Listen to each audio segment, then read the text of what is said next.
Now, what can I say? He's back. He is, just like where he left off. An amazing performance, great, looked sensational, and I'm very happy for Danny Jacobs to be coming back here in his hometown in Brooklyn, New York, from the Barclays Center. It's something which Danny and me spoke about from the very first fight down.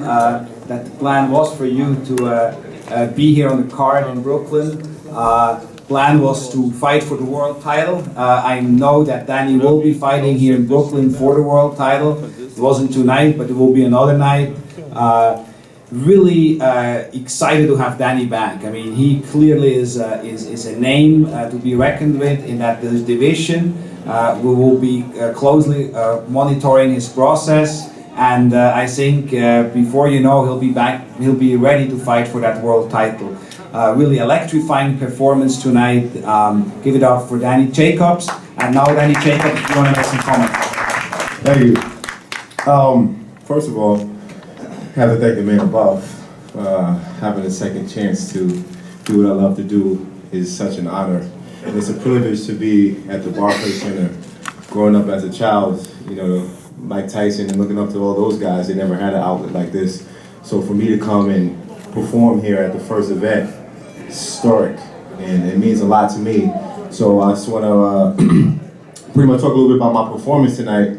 Going into the ring, I noticed you guys, I don't know if you guys noticed, but I came out to Kanye West stronger, and it really symbolized everything that I've went through and really taking control of everything that I want to go through, taking control of my destiny and things of that nature. So it was appropriate. And when I was in there, I was a little nervous, had a little butterflies, but once I got my hands going, it was, what was it, about 1 minute and 30 seconds? Yeah, exactly. So I just pray that the guys are all right, but I'm just glad to be back. I'm not calling anyone out. I'm not looking forward to fighting anyone specific.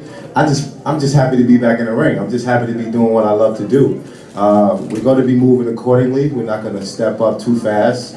Obviously, we want to get the rust out. I've been on for 1.5 years, so we want to make sure we step up with the right opponent each time. I don't really have too much to say. I do want to thank the media, though, for all the support they've been giving me this past month. It really does my heart very well because it was a struggle to get to this point. So for you guys to recognize me and tell me that you appreciate me means a lot to me. Once again, I want to thank Oscar, Golden Boy Promotion, my manager Al Heyman, and my family for giving me support and still believing in me that I can one day become world champion. Thank you. Thank you. Thank you, Danny. Any questions for Danny Jacobs? I think I answered a little bunch of y'all questions in the media room, right? Right. Yeah. Yeah. Right. Yeah. Mm-hmm.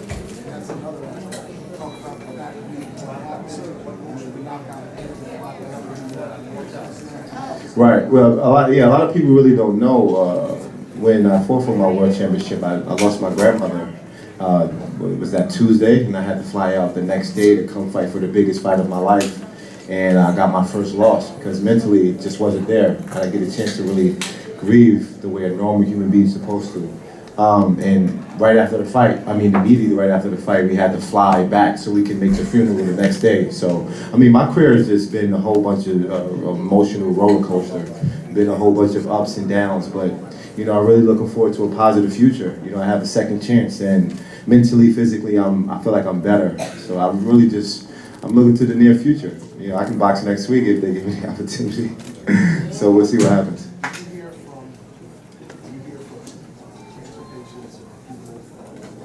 Oh, absolutely. Actually, yeah, and I want to be the face of cancer. I want to be the hope, especially everything that I've went through. I want to be the face. Because for a young athlete such as myself to go through something like that, it's very rare. So anyone can get it. So I want to represent that. But I am trying to get a part of organizations where cancer awareness and things of that nature. It is a process that I'm trying to do because, everyone can relate to cancer. Whether or not they have it specifically, but everyone knows someone who's affected by it. So I definitely want to be a part of that. Yeah, I think, for us in the boxing world who know Danny Jacobs and how clean cut and the good person he is and the kind of life he lives and just really all around as good as they come. We are planning on getting in touch with Nike as well to see if Liz Strong would be open to establish a relationship with Danny, because I think he would be the perfect poster child for that. And because I have no doubt he will be world champion. Absolutely. Well, no, Oscar, I used to go by the Golden Child. You know what I am now? The Miracle Man. Right. Good. Anyone else? Richard, regarding Danny's future, you know, there's a couple years ago you guys had like this Golden Boy East thing planned where you had Danny and Peter Quillin and a number of other guys from the East Coast. Now that these guys are hitting kind of main event status, are there, outside of Barclays Center, are there any other venues you guys have in mind to kind of put fights out on the East Coast with these guys? Well, you know, I think what we saw tonight, the great electrifying crowd here in Brooklyn, New York, that really is our home for Golden Boy East. Bernard Hopkins is there, who has been very instrumental in building up the Golden Boy East presence here with those fighters, with the local fighters. He's been working closely with Danny Garcia as well, and you know, being a mentor to the young kids which we're signing here. So I really believe that this is our home.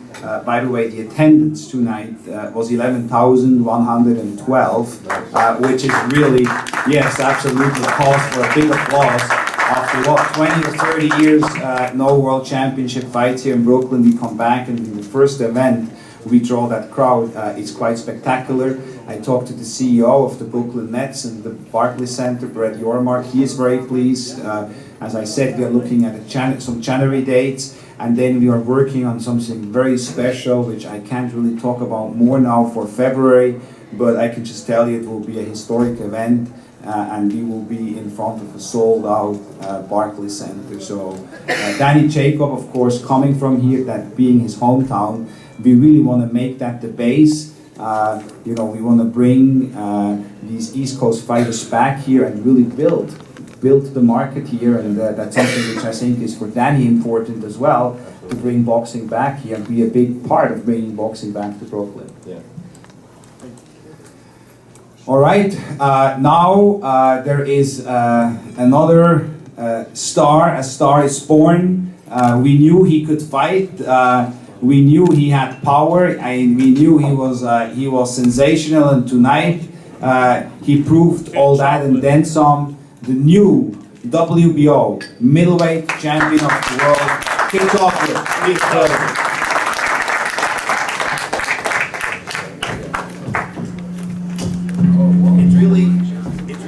It really is amazing, you know, to be here with Oscar De La Hoya, who actually won that title, that exact same title, the WBO middleweight championship of the world, and then to have another legend there, Bernard Hopkins, who won exactly that same title, the WBO middleweight championship of the world. And here now is the future and the present of the middleweight division. An amazing performance. You saw the skills, what a great fight he fought, with the patience he fought.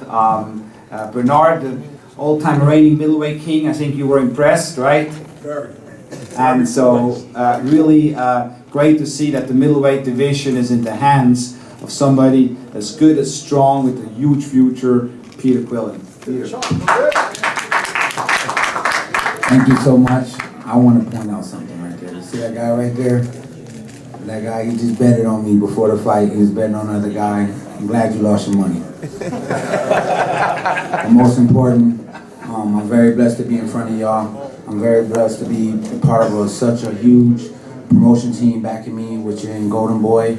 You know, guys like Bernard Hopkins, who's been seeing me off and on and just giving me wisdom and knowledge, and I've been carrying that on.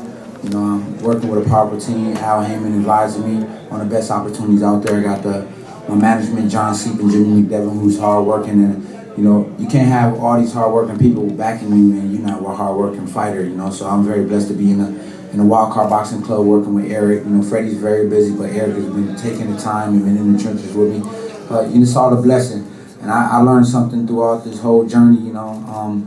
You know, I got the work ethic behind me, and every camp I just take it up and take something, what I learned from each camp, and try to make a better camp the next one. And I learned so much about myself.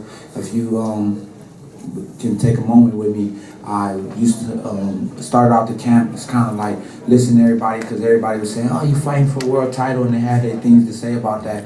And I had to go back to what I knew, and I started going in the mirror, and I asked myself every day before training. I said, "Who's gonna value you more than you value yourself?"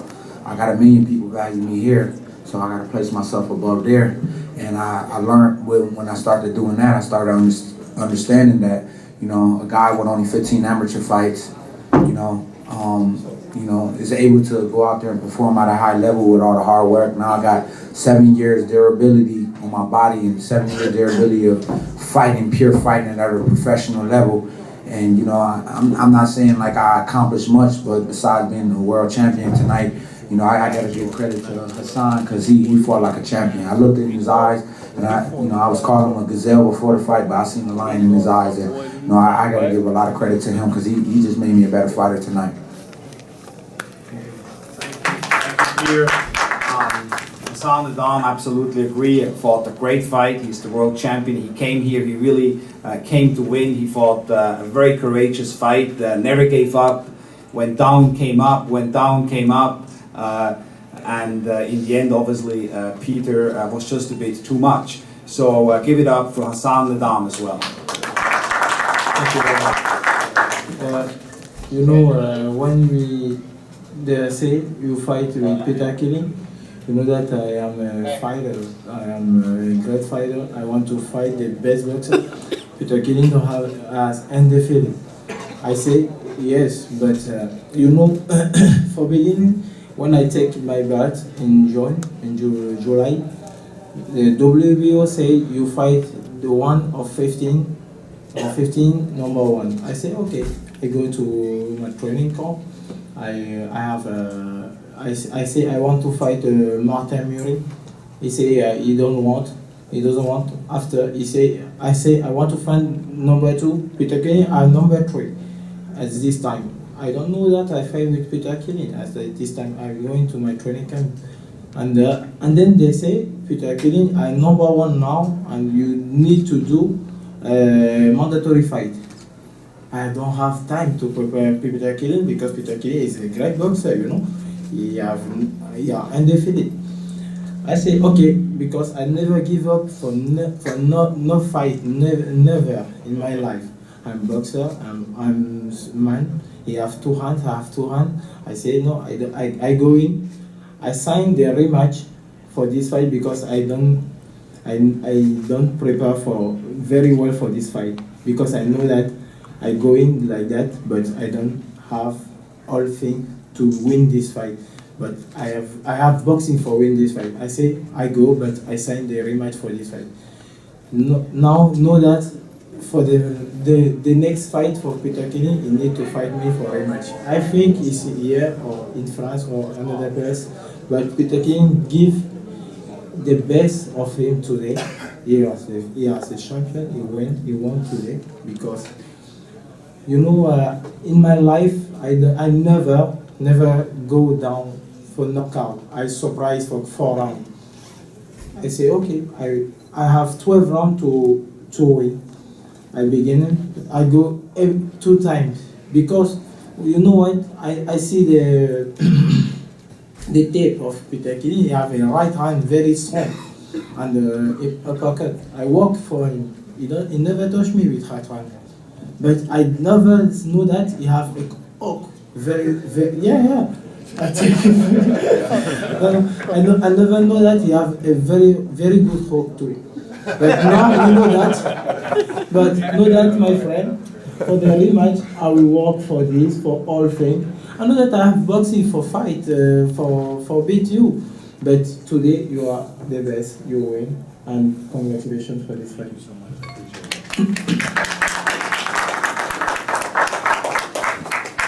Any questions? Question? This is on? No? No. Okay. Peter's question's for you. Started a little slow in the first 2 rounds, and then you were able to land that big right hook in the third and get things going. What did Erik Brown tell you in the corner?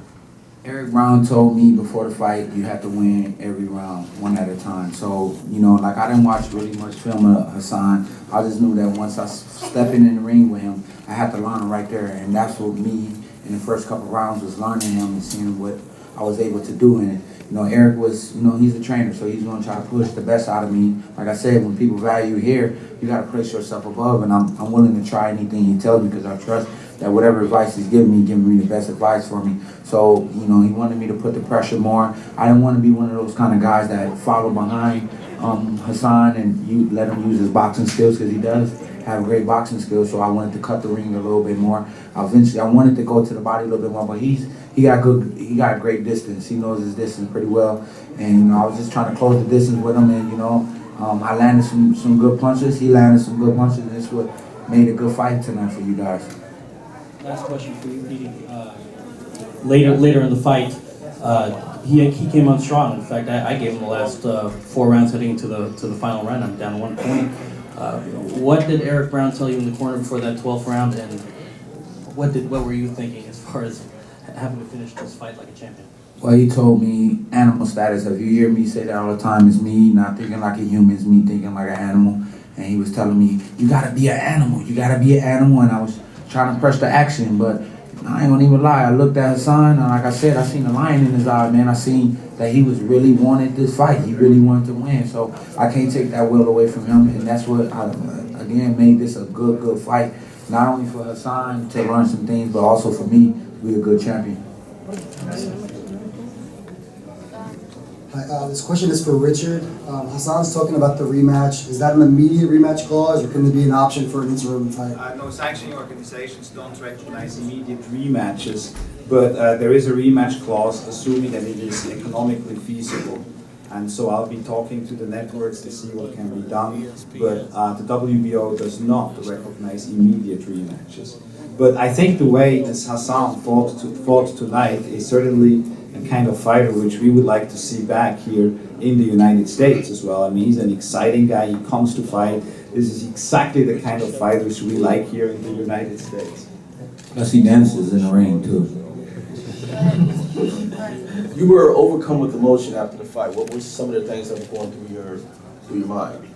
Well, I was basically crying tears of joy. You know, as all you guys know, I got a real tough story. I came to New York when I was 18, a young kid.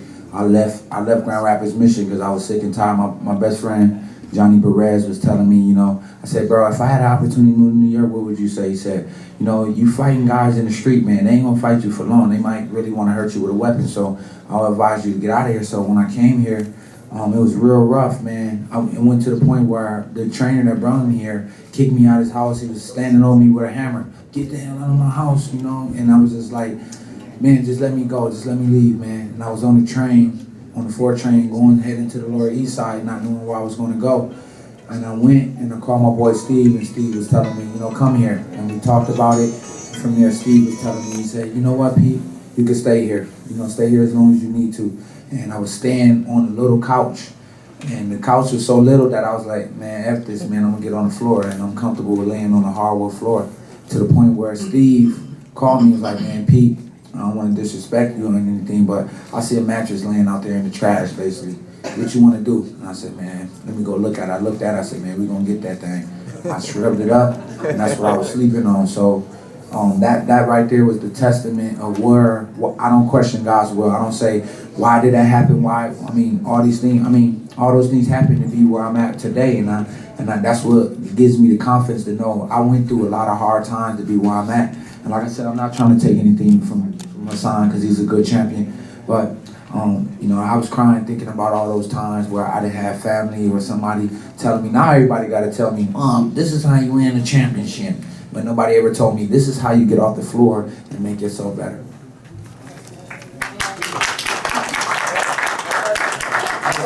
Hey, Right here. Yeah, because my trainer want to tell something about the rematch. It doesn't really matter, we have it signed, so, you know, so that's not, believe me, we have it signed. You can ask the WBO if they recognize immediate rematches, they will tell you no. So it's signed, okay? So we have the signed contract. We will live exactly by the contract. Thank you. Okay, next question. No, right here. Okay, Len. It occurred to some of us at ringside that, you know, I know you said, Erik said that he hasn't faced a fighter of your level. but maybe you hadn't faced a fighter with his kind of his athleticism and his boxing, style. And also, what about his style made this fight exciting and maybe brought out, like you said, the best in you? I have to say intelligence, and anybody can go out there and play rock 'em, sock 'em boxing. And that means just throw wild, crazy punching. He's actually working behind his jab, working with his movement, knew exactly his distance. And, that's right there is what I had to figure out and get to the point. I was taking those couple rounds where I had to figure out his movement. He was kind of leaning to the left with his jab, and it was kind of awkward to me. But and that's what make him a good fighter is those things and those qualities about himself. But eventually, like I said before the fight, eventually I was going to touch him, and he was going to have to really figure out what kind of fighter he is. And like I said, anybody can fight hard, but he got off the canvas every time I dropped him to try to come back and win. That's what I was going to ask you next. The first knockdown, we thought it was over. The second knockdown, we thought it was over. What was going through your mind when he continued to get up? And then also later in the rounds when he was coming on?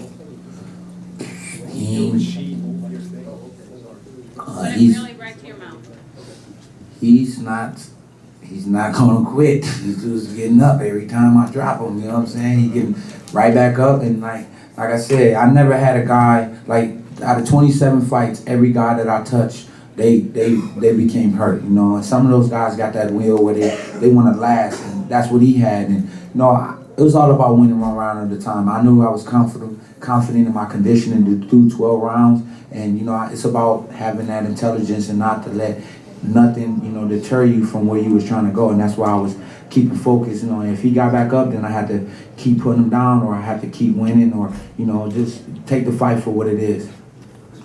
Have he ever hurt me? Well, he hit me with a punch in my neck. That joint hurt it. But I try to share no pain. I try to show no pain at all. I try to show no flaw at all. I noticed that I was fighting off the rope for a minute, and I think I'm usually confident with that, but I learned something. Don't be fighting off them ropes, because he might hit me with something, like he hit me with an uppercut, and I was like, man, I'm gonna get off this rope right here, fight in the middle of the ring. You had a great fight. Who you have on your radar? Who would you want next? Well, you know what? I'm on a lot of guys' menu right now, so it's not gonna be a problem to get a fight. I got a hard-working team behind me. I got Al Heyman, I got Golden Boy, I got my management. That people say, oh man, you gotta fight for the glory. Well, I found out something. Glory don't pay your bills. So I'll fight anybody. I said I'll fight my own moms, and I still mean that. But now I got the middleweight champion. She might want to fight with me. But the most important thing is that, when you got hard-working people behind you that know the demographics with everything, I don't have to worry. All I got to do is just go to the gym, prepare for the challenges they come in front of me, and I face them. And you know what? I'm looking to be a victor every time I step out there. So whoever, I'm not going to be disrespectful calling out these fighters. I was calling out Sergio Martinez, and as you can see, that never happened. So I'm going to just be focused. I'm the only American middleweight rated right now, and this is all a blessing. I'm going to take God's platform and be responsible with it, and just be inspiring people. Two things. You showed a very good chin tonight, and the second thing, you and your dad have a special relationship. So what did he tell you after the fight? Well, it's the same dedication you got to that Detroit hat you got on right now, and you're in New York City right now. But what I look at is my dad, and by the way, they did beat the Yankees though, but my father is my inspiration in my life. He's from Cuba. When I say he's from Cuba, he's born and raised in Cuba.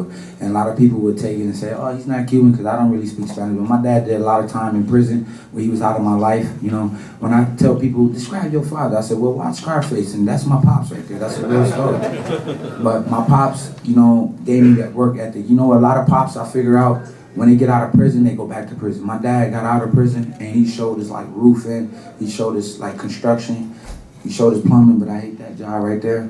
And I learned something else that my dad did. He's underpaying me. So I eventually quit it a whole bunch of times. But what I can say is I know how to do roofing, I know how to do plumbing, I know how to build things just because of my dad. And also what he has instilled in me is about hard work and just working for what you want and never asking people for what you want to get, and you got to work for it. So that's why I'm thankful for my pops. I've been in Cuba. I'm planning on going back, just learn about myself and just try to get better as a person.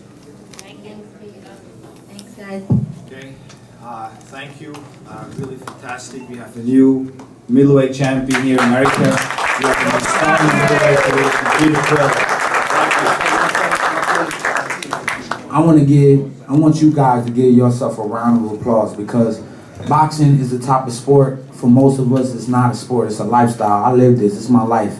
So when you write about boxing, I want you to write not so much of an opinion, but write about bringing the sport up because this sport right here has changed me for the better. It's changed me to be a guy that want to inspire people, and I'm thankful to be in front of all you guys. I see some of you guys all the time, and I'm blessed to even know you all these years, and I'm glad that I'm able to be a middleweight champion. Y'all was part of this moment. Thank you.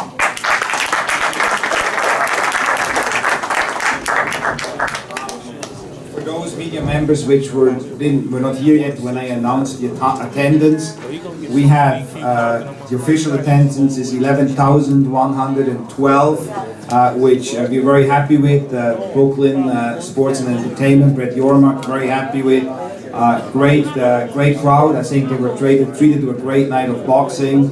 The gate is close to $800,000, which is really great as well for a first fight back here in Brooklyn in so long. One of the people, of course, who was responsible to have a packed house here is Brooklyn's own Paulie Malignaggi, the WBO welterweight champion of the world. PA, sorry. How can I miss that? Gilberto is here. Gilberto Mendoza, the president of the WBO.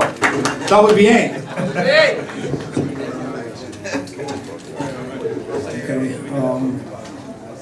Usually I have gone crazy in the past on post-fight press conferences when I have certain disagreements, but I'm going to try to really keep my emotions in check. First of all, I want to take the positives. Thank Golden Boy, Brett Yormark, Showtime for making this whole event at night possible. This was a dream come true to be able to fight in Brooklyn, just a few miles from where I'm born, in the hospital where I'm born.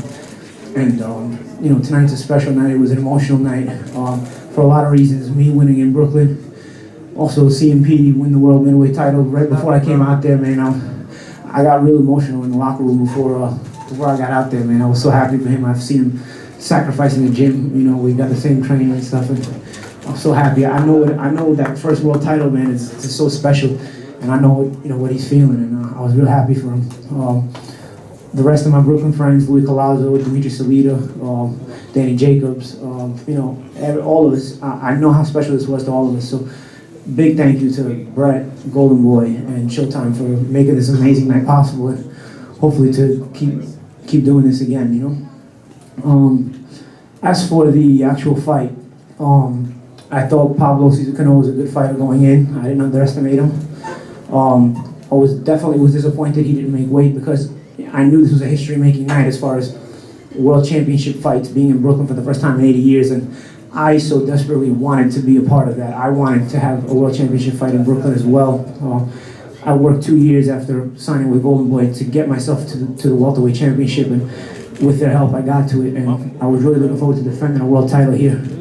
And so it was disappointing that Cano didn't make weight, but he came hungry. He came to fight. In my opinion, I think they took a different approach as far as when they had the time to make the weight. I think they didn't really try to make the weight after they had time to make the weight. I think they figured, let's not weaken ourselves. Let's try to get a win over Malignaggi instead, because a win over Malignaggi is still a win over a name, and we don't have a win over a name yet. If we try to make the weight, we may weaken ourselves. So I think they just chalked up the title fight as a loss and said, you know what, forget the title fight, we didn't make weight. Let's just try to get the win over Malignaggi, because he was strong. He was strong. He's a good puncher. I haven't been hit that hard since the Miyokoro fight. He was a good puncher. But I gotta say, I have to say, as far as New York, I guess, as far as hometown decisions, nothing could be further from the truth in New York. I thought PE's scorecards were a little too close. Definitely my scorecards were a little too close. I respect Cano, but I don't think the fight was close. I thought I won it pretty easily. The CompuBox, I think they gave him every body shot, even though most of the whole left hooks to the body landed all on my arms. I think when the guys who press the CompuBox, anything to the body score is a punch landed. They don't even realize. But when you punch to the head and it's on the gloves, they don't count it. But if you punch to the body and it's on the arms, it gets counted every time. Because I did not get hit with that many power shots. I got hit with a few right hands in a few rounds. He was timing it pretty well on top of my jab at times. Glenn Feldman's scorecard, I just want to make note, he was sitting right in front of Cano's family. And I like Glenn Feldman. I think he's been a pretty good judge, you know, in several other fights, not mine, but several other fights. He's a nice guy. I've met him. I remember the 1-1-2 fight when I dominated a new and won 120-106 on 2 scorecards. Glenn Feldman was the only guy that gave him the 2 rounds. There was also another fight where I won every round. I don't remember which one it was, and I remember Feldman being the only guy that gave my opponents rounds. He was sitting in front of Cano's family. A professional like that is not supposed to be influenced by anybody's family. I mean, they were going crazy. I could see them in the corner, because if I looked over Erik Brown, my trainer's shoulder, my eyes would just meet them. You know, it would just like, they were right behind Erik. So every time I would sit down, Erik would be talking to me, I'd look over his shoulder and they would be like sticking out their tongue, making faces. They were really like excited, you know, they were doing their job, cheering for their guy. But I honestly, I mean, they had to influence the judge, because what was he watching, dude? I mean, seriously, am I drunk? Like, when I remember getting knocked down in the 11th round and feeling comfortably ahead, maybe I was too comfortable. Usually I'm pretty good though. I mean, I remember the Ngujo fight I had and the 1-1-2 rematch, I recognized those fights were close during the fight. This fight, when I got knocked down, I didn't say, man, this is close, I can't afford this knockdown. I said, man, don't get your ass knocked out, you're comfortably ahead. I can't believe it, you just got your ass dropped. That's what I said. I didn't think the fight was in jeopardy at all, unless, obviously, I get knocked out. So, you know, some people may have it a little closer, but I didn't. And again, I'm going to say I respect Cano, his will, his heart, everything, but I didn't think the fight was that close. I didn't think, I got hit with a few right hands in a few of the rounds. I dominated every round with the jab. He didn't land the power shots Combi Box said. I remember years ago, I stopped believing in Combi Box. I fought Don Camarena, I remember, and Combi Box had 40% of his punches landing. And I didn't have a scratch on me in 10 rounds. You know how hard that is to go 10 rounds and not have a scratch on you? I don't have a scratch on me in 10 rounds with Don Camarena. And then I look at Combi Box and he landed 40% of his shots. Like, and that's the night I said, fucking Combi Box, get out the fucking life, man. It's all people pressing buttons and all that shit. And like I said, every body shot obviously counts. But again, back to the fight. I'll give Cano credit. I thought I won the fight, but he's a warrior. I still can't believe I got dropped. You know, I'm a very proud fighter. I'm a very proud individual, and I don't like getting up off my ass like that, especially in front of my hometown crowd. I got up. I was pretty embarrassed, you know. I was like, I cannot believe it. I remember, it's funny, I've been dropped twice in my career now, and both times as I was going down, the thought flies through my head like, oh shit, I'm going down, like stay up, you know? Like as I'm going down, I don't know if it's slow motion or what, as I'm going down, both times I've been down in my career, I'm trying to stay up. I'm like, oh shit, I'm dead. You know, so it's weird, you know? Like I've been more hurt standing up than I have been when I've been dropped in the 2 times in my career I've been down. So again, I mean, it made the fight exciting, but I didn't think the fight was in jeopardy at all. But you know, I guess everybody has an opinion. Paulie, tonight we saw a lot of the Mexican contingencies on hand. We saw the Puerto Rican contingency on hand. We even saw African Americans supporting their native people. Mm-hmm. Why? What is it that it's going to take to have some Italian flags around the arena when you fight? Do you think maybe you can influence up and coming Italian fighters to get back into the sport? I would like to. I think I'm more of a Brooklyn fighter than an Italian fighter as far as the Italian support. I sold a lot of tickets. I don't think anybody sold more tickets than me on the show. Well, you absolutely did. But I don't think I'm based more of an Italian fighter. It's a shame. But you know, especially Italian Americans, they're very different than Italians.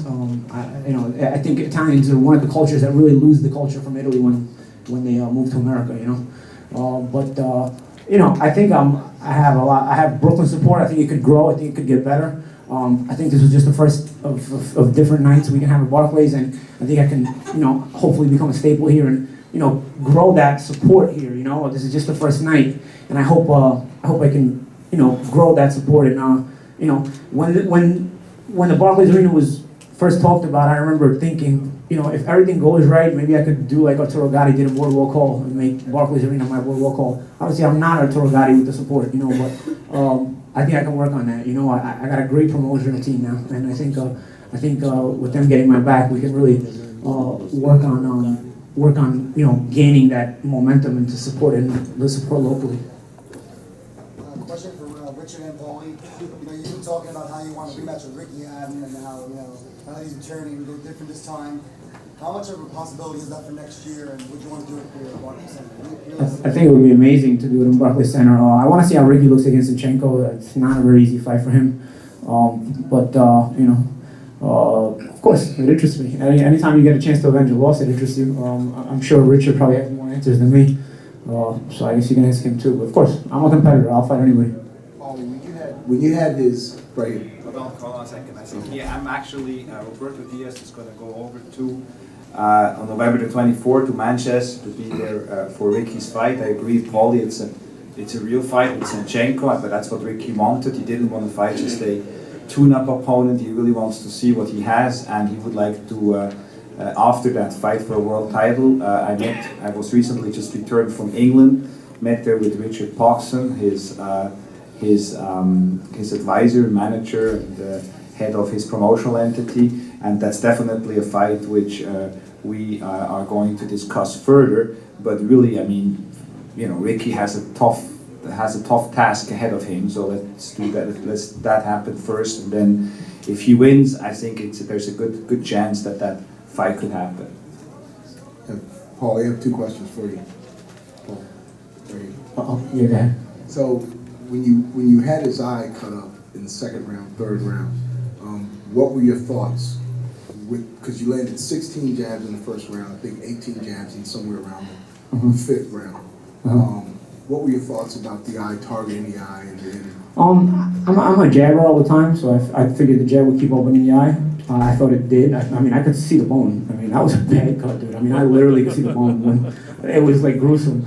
And you know, Steve Smoker's not a ref that stops fights, and I think a lot of that had to do with what you wrote, that you kept saying, "Oh, Steve Smoker stopped the Zinchenko fighter. He never stops fights." And I think Steve might have took offense to that, and he's like, "You know what? I'm not stopping this fight." And Good man, job, buddy. Thanks.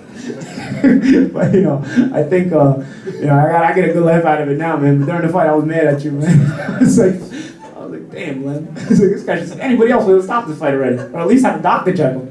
But no, I mean, obviously it made for some late fireworks because, you know, he saw the knockdown.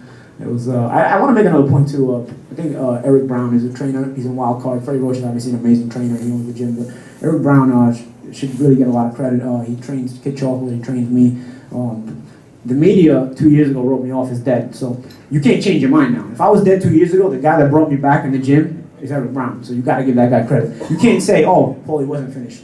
I can say it. I can say it because I was saying it the whole time. But if anybody that was saying it, you know, all of you were saying it. So anybody that was saying Paulie was finished 2 years ago, now that means now you have to give credit. Oh, who's the guy that was training Paulie in the gym and brought him back? Well, Erik Brown. So you got to give a lot of credit to Erik Brown. Now he's won.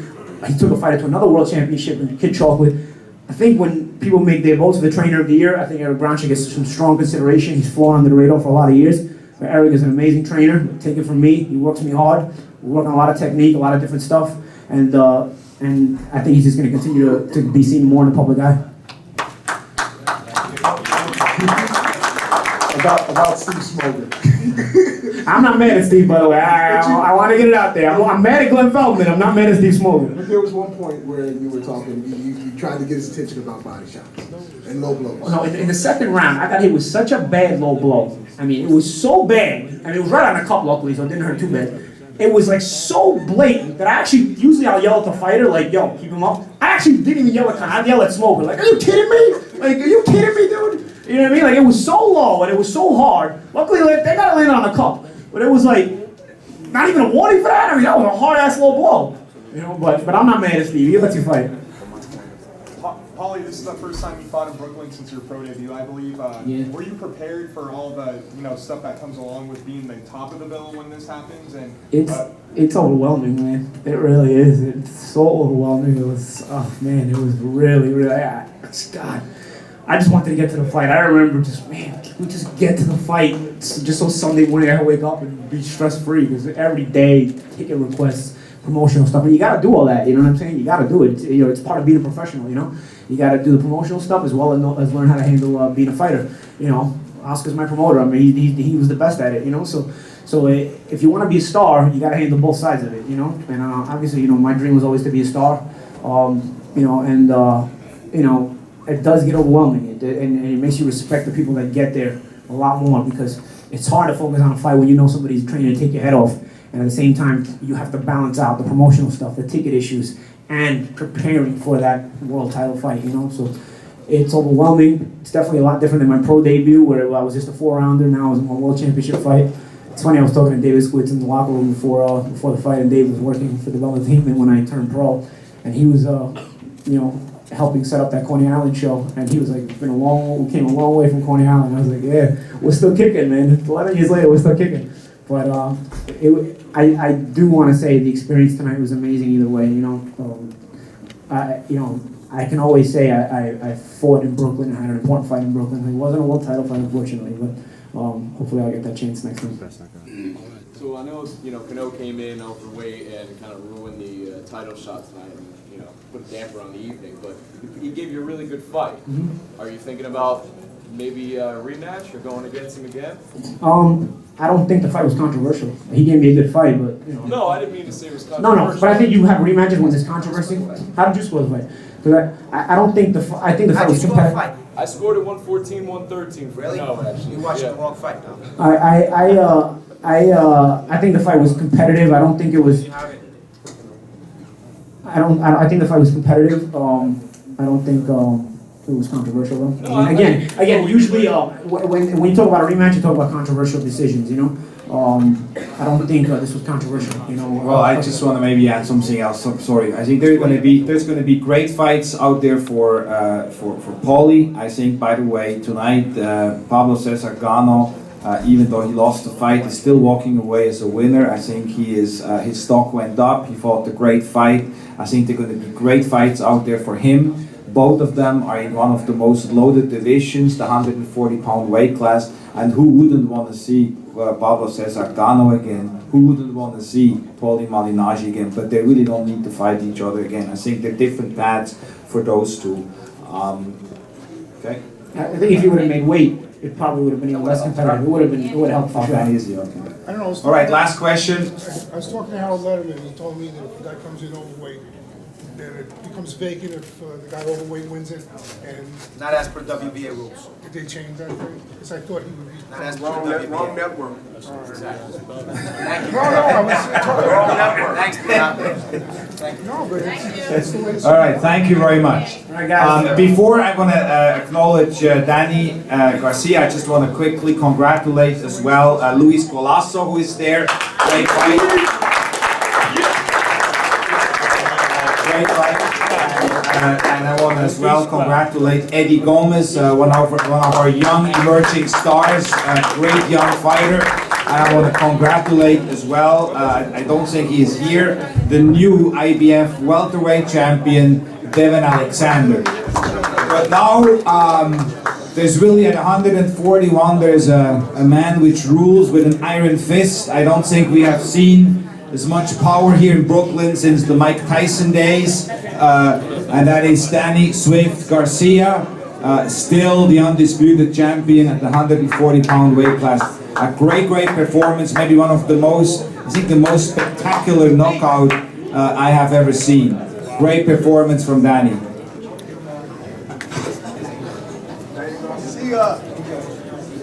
Okay, we are going to have a special presentation as well from the Daily News. If I may hand it over to you, Brian Adams. Thank you, Richard. This one? Thank you, Richard. Once again, congratulations, Danny. The Daily News, we decided to partner with the Barclays and with Golden Boy for bringing boxing back to Brooklyn. And Danny displayed the spirit that Brooklyn has in terms of the mental fortitude.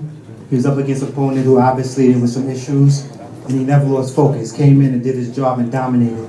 So the Daily News, we would like to present the Daily News Championship belt, which from now on in Barclays will receive heavy editorial promotion, as well as advertising promotion in the paper for any champion that comes and fights and do what Danny Garcia did here at the Barclays Arena. Yeah, another Philadelphia great. Once again, congratulations. And Danny will get much support from the Daily News.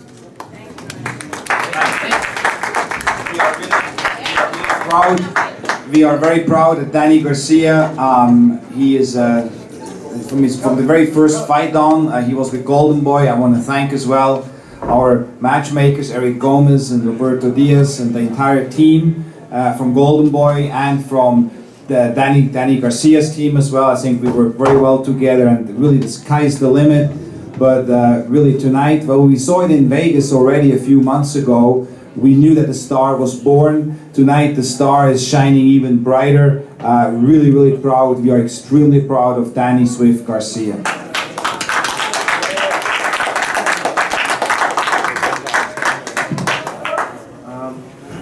You know, first of all, I want to thank God, because without Him, none of this would be possible. I want to thank my dad. I want to thank my mom. I want to thank my family. I want to thank everybody who supported me. I want to thank Al Heyman. I want to thank Golden Boy. You know, they signed me from day one, so I'm a homegrown champion. One of the few. So, you know, I feel real honored to be in this position. I worked my whole life to be here to get where I'm at today, and I'm happy. I made it through the struggle and all the adversity in my life that I went through. I'm happy that I'm here, man, at the Barclays Center, headlining the Barclays Center in New York, man, because I'm a Philly kid. It's a dream come true to me, man, and you know, words can't express how I feel right now. I just, you know me, I don't do the talking. My dad do the talking, so I just let the big left hook fly. So, I got a present for Richard, for fighting the legendary Erik Morales. A big card, my first fight in the East Coast in Brooklyn, and I want to give him my robe with my autograph for, just a historic night, me versus Erik Morales, the first fight in Brooklyn.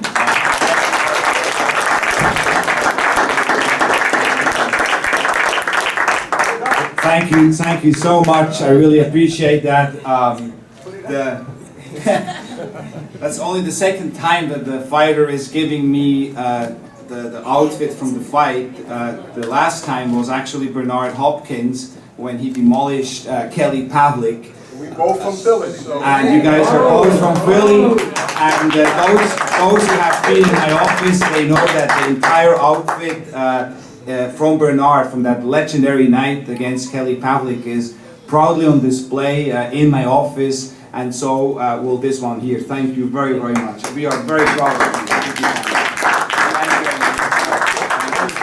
And I want to thank, all the media, all the people who came out from Philadelphia, all the people in Brooklyn who came out to the fight to support this night. This is history, first fight in 80 years in Brooklyn. And it won't be the last, man. I'm only 24 years old, and I'm not even in my physical prime yet, so you haven't seen the best of Danny Garcia.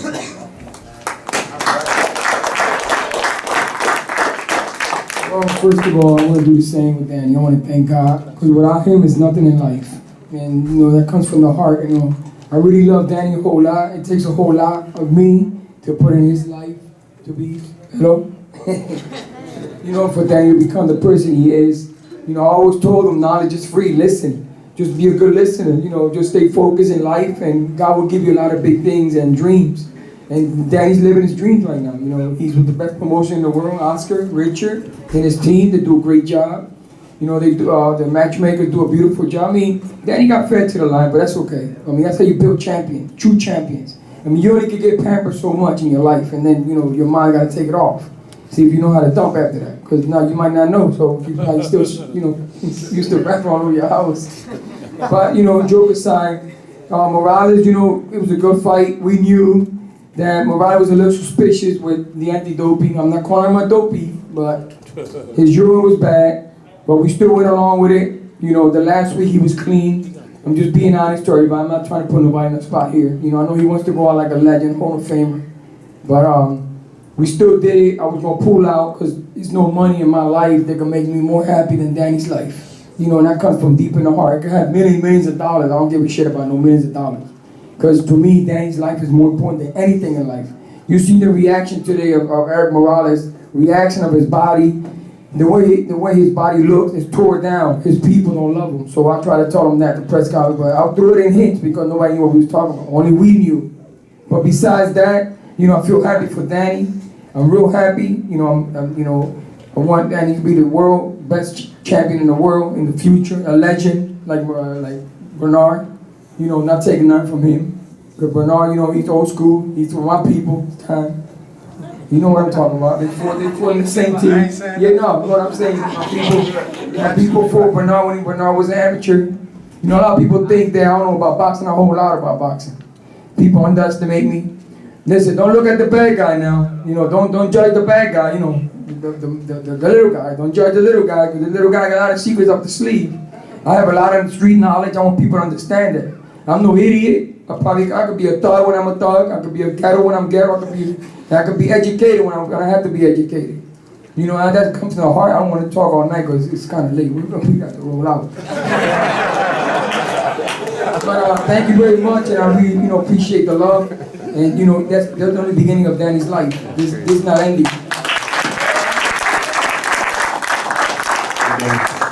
Congratulations on your victory. I have 2 questions for you.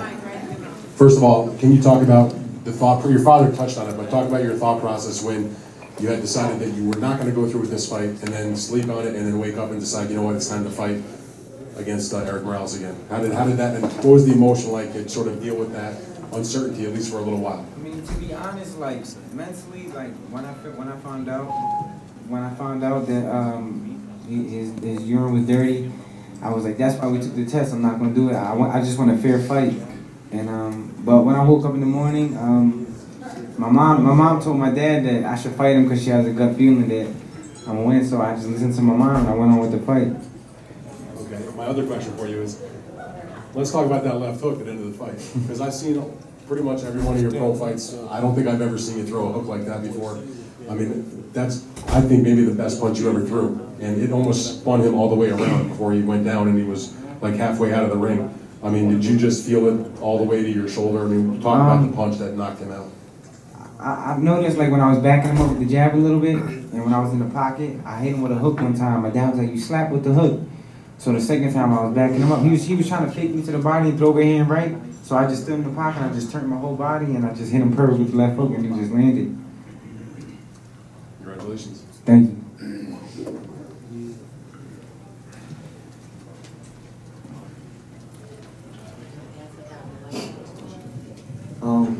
Bernard's in the room, and you're from Philadelphia.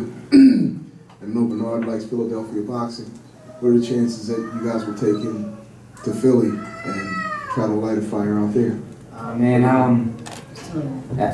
mean, that's up to Bernard. That's the head of Bernard's the king right there, so you gotta ask him that question. That's the head of Golden Boy East. But I'd love to fight under his card, man. It'd be an honor to fight under a legend's card, you know. So that's up to Bernard. That's like LeBron playing under Jordan. Yeah. Before he went to DC. Is it gonna happen? Let's work on it. Can't make no statement. Question for Richard and Danny. Sometimes said they love to do a fight between you and Zab Judah next year here in Brooklyn. Zab's from Brooklyn, there's a draw here. How realistic is that, and how interested would you be in that fight? I mean, I'll fight anybody. Like I said before, my job is not to pick my fights. My job is to train hard and be focused in the gym, and whoever they put in front of me, destroy them. Well, yes, Zab had mentioned Danny's name before, and it's something which we're going to be discussing with his team. I'm sure we would have a full house here in Brooklyn for that fight, so definitely something which we're going to be exploring. Right here, Danny. Danny, congratulations on a terrific performance. Once again, the left hook was the money punch tonight, like it was against Khan. Khan was a fighter a lot of people were pegging as the next legend. Erik Morales has already established himself as a legend, and you knocked them both out. Is there any chance you would think about moving up to 147, seeing as how you've basically beaten the best at 140, except for maybe Lucas Matisse? As far as 147, I think I got a couple. I make 140 good. I mean, it's a sacrifice, but I'm good at 140 for right now. And Lucas Matisse, to me, he's not one of the best. He don't even got a title. So you think you could take Lucas Matisse? I can beat anybody. Thank you, Dan. Thank you.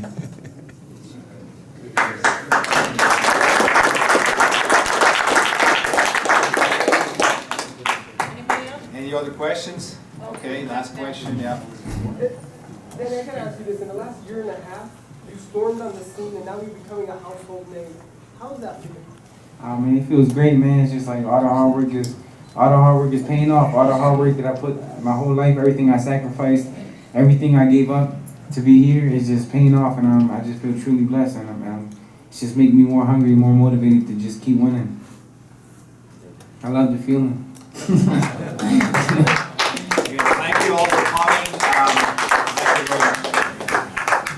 Thank you.